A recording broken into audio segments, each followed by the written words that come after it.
ট্রেনটা একটা ছোট স্টেশনে থামলো।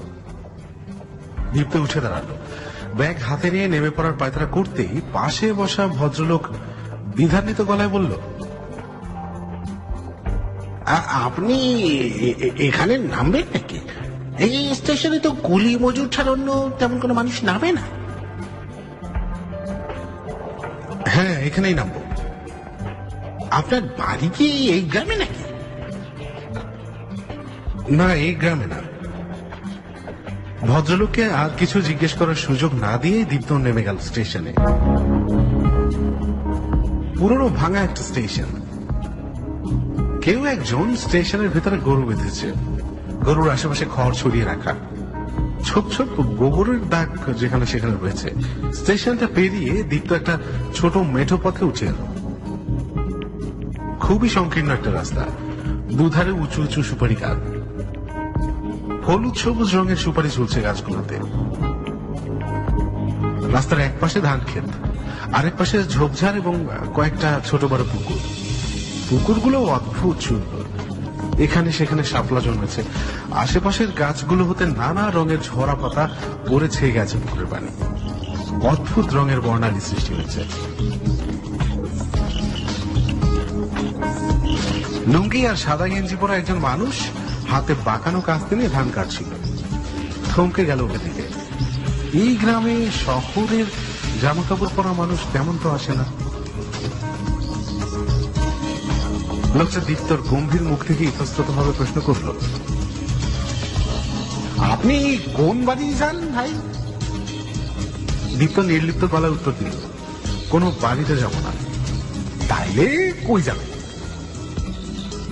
এই গ্রামে একটা মন্দির আছে শুনেছি, 200 বছরের পুরনো।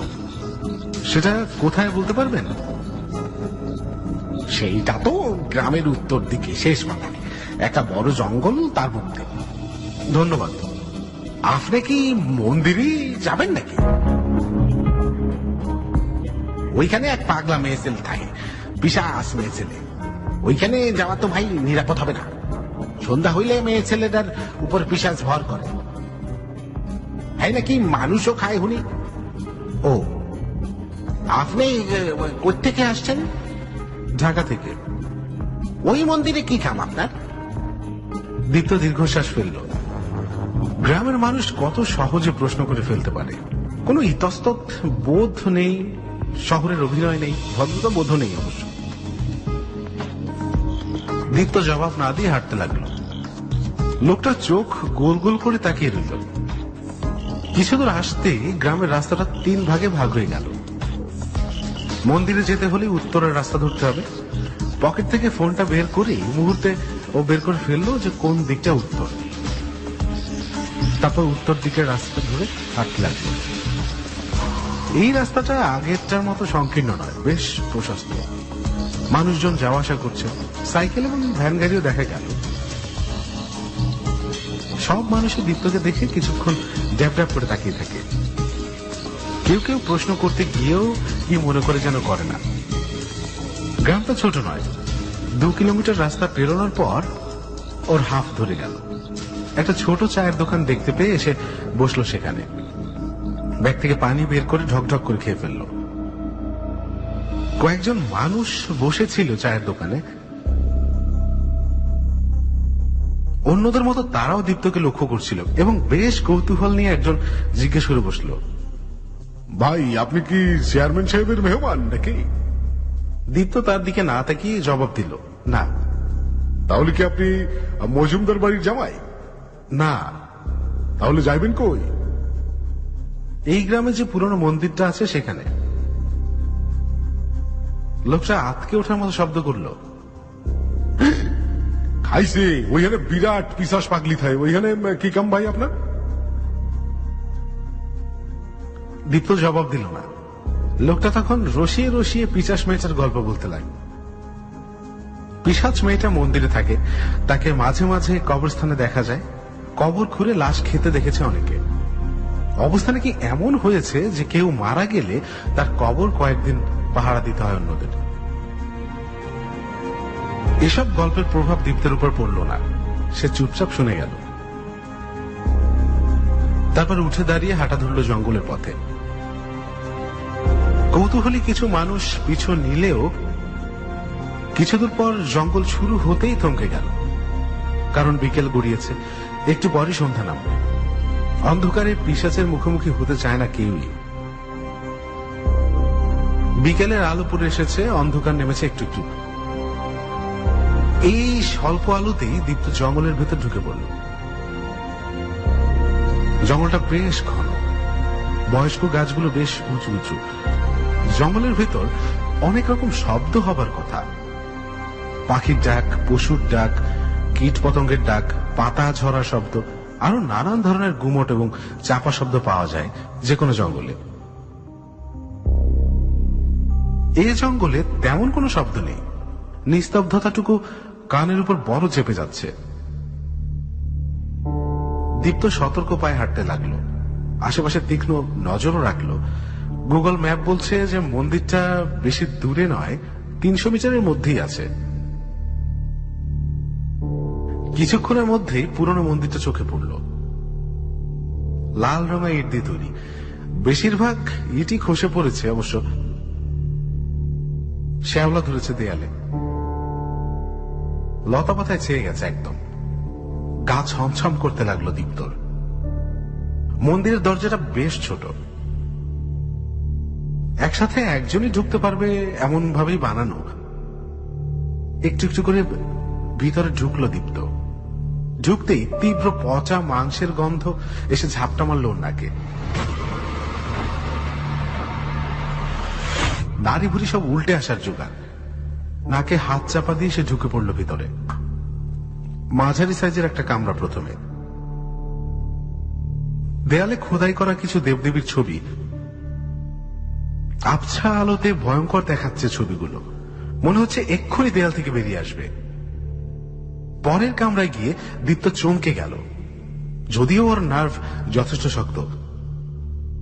তাছাড়া ভয়ঙ্কর কিছু দেখার মানসিক প্রস্তুতি নিয়ে এসেছে ও।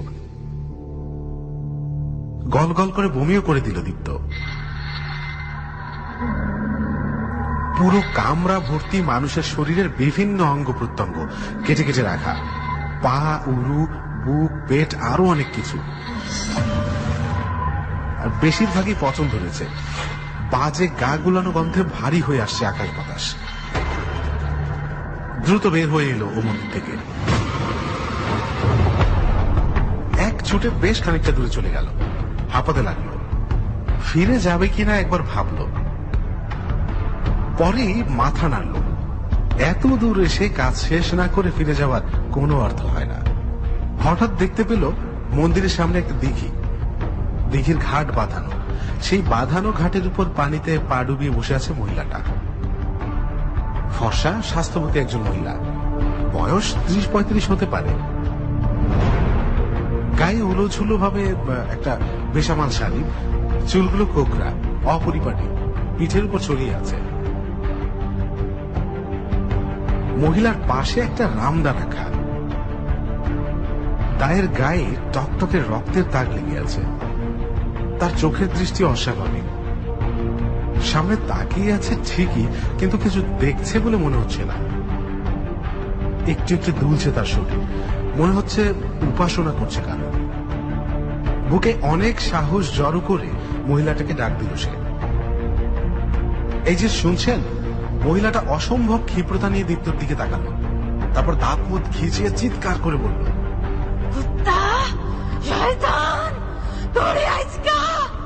বলেই দাঁড়িয়ে তেড়ে এলো ওর দিকে। দীপ্তর অন্তরাত্মা শুকিয়ে গেল,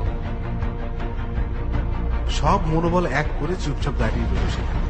মহিলাটা কাছে আসতেই বলল, আমি আপনাকে চিনতে পেরেছি মিসেস বোস, অভিনয় করে লাভ নেই।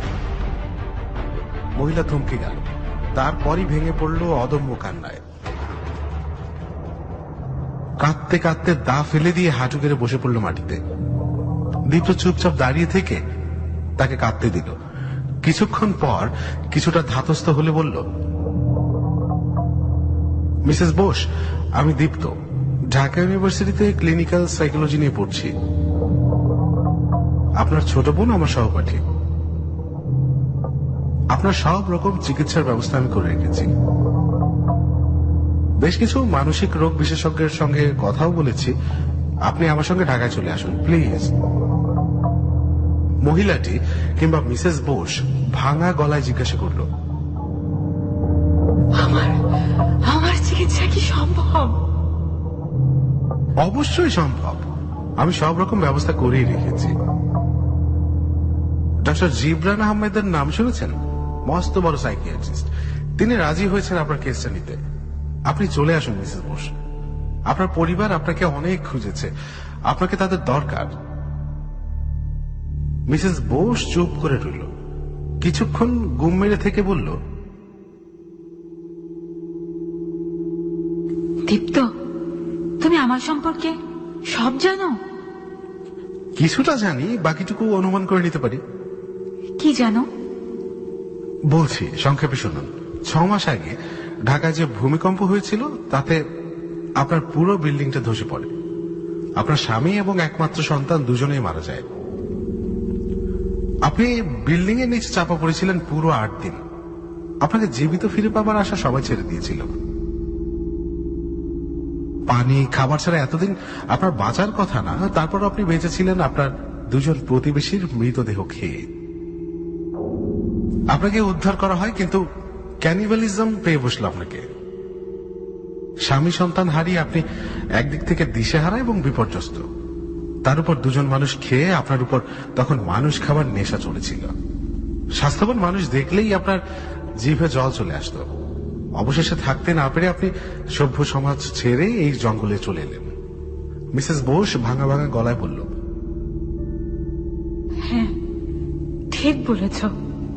সেই ঘটনার পর নিজের ওপর একেবারে নিয়ন্ত্রণ ছিল না।